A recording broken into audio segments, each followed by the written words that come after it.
Guys, ಇವತ್ತು ನಾವು ಚಿತ್ರದುರ್ಗದ 7 ಸುತ್ತಿನ ಕೋಟೆಗೆ ಬಂದಿದೀವಿ. ಇಲ್ಲಿ ನಮಗೆ ಸಿಕ್ಕಿತ್ತು ಧೀರಾಜ್ ಅಲಿಯಾಸ್ ಕೋತಿರಾಜ್. ಇವರನ್ನು ಕರ್ನಾಟಕದ ಸ್ಪೈಡರ್ ಮ್ಯಾನ್ ಎಂದು ಗುರುತಿಸಲಾಗುತ್ತದೆ. ಇವರನ್ನು ನೋಡಿ ತುಂಬಾ ಖುಷಿಯಾಗಿತ್ತು. ಹಾಗೆ ಈ ಚಿತ್ರದುರ್ಗ ಕೋಟೆಯಲ್ಲಿ 19 ಅಗಸೆ ಬಾಗಿಗಳು, 38 ದಿಡ್ಡಿ ಬಾಗಿಗಳು, 35 ಕಳ್ಳಕಿಂಡಿಗಳು, 4 ಗುಪ್ತ ದಾರಗಳು, ಒನಕೆ ಕಿಂಡಿ, ಬೀಸುವ ಕಳ್ಳಗಳು, ಅರಮನೆ ಅವಶೇಷಗಳು, ಕಣಿವೆಗಳು, ಕಣಜಗಳು, ಕೊಳಗಳು, ಗರಡಿ ಮನೆ, ಹದ್ದಿನ ಮನೆಗಳ, 40 ಅಡಿ ಎತ್ತರದ ಉಯ್ಯಾಲೆ ಕಂಬ, ಆಹಾರ ಗೃಹಗಳು, ಬಂದೂಕು ಕಿಂಡಿಗಳು, ವೀಕ್ಷಣ ಗೋಪುರಗಳು, ರುಜು ಬತೆಗಳು, ಸೈನಿಕ ಗೃಹಗಳು, ನೂರಾರು ಸ್ಮಾರಕಗಳು ಕೋಟೆಯಲ್ಲಿವೆ.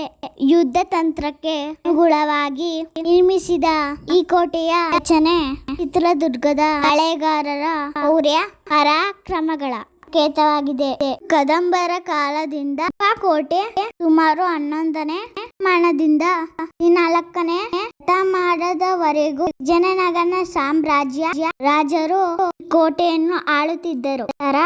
ಬಂದಂತಹ ಅಮ್ಮಗೇಟಿ ತಿಮ್ಮಣ್ಣ ಕೋಟೆಯನ್ನು ವಿಸ್ತರಣೆ ಮಾಡುವುದಕ್ಕೆ ಪ್ರಮುಖ ದಾರಿಗಳು. ನಂತರ ಬಂದವರು ಮದಕರಿ ನಾಯಕದಿಂದ ತುಂಬಿದ ಕರಿಯನ್ನು ಅಳಗಿಸಿದ ಇವರಿಗೆ ಈ ಹೆಸರು ಬಂತು.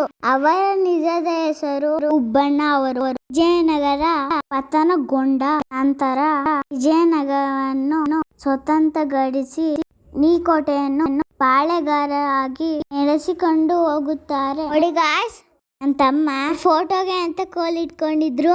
ಅಪ್ಪಂಗೆ ಎಲ್ಲ ಹೊಡಿತಾರ ಅಂತ ಹೇಳ್ಬಿಟ್ಟು ಕೋಲ್ನ ಇಟ್ಕೊಂಡಿದ್ದಾನೆ. ಈ ವಯಸ್ಸಲ್ಲಿ ಎಷ್ಟು ಬುದ್ಧಿ ಅಲ್ವಾ ನಮ್ಮ ತಮ್ಮಂಗೆ. ಐದರಾಲಿಯು ಈ ಕೋಟೆಯನ್ನು ವಶಪಡಿಸಿಕೊಳ್ಳಲು 3 ಬಾರಿ ಪ್ರಯತ್ನಿಸುತ್ತಾರೆ. 1ನೇ ಬಾರಿ ಒಳಗೆ ಬರಲು ಆಗಲಿಲ್ಲ. 2ನೇ ಬಾರಿ ಓಬವ್ವನಿಂದ ಗೆಲ್ಲಲು ಆಗಲಿಲ್ಲ. 3ನೇ ಬಾರಿ ಮೋಸದಿಂದ ಮಂತ್ರಿಯನ್ನು ಹಣದ ಆಮಿಷ ಒಡ್ಡಿ 3ನೇ ಬಾರಿ ಜಯಶಾಲಿ ಆಗುತ್ತಾರೆ. ಇದನ್ನು ಸಿಡಿಲಿಗೂ ಜಗ್ಗದ ಉಕ್ಕಿನ ಕೋಟೆ ಎಂದು ಕರೆಯುತ್ತಾರೆ.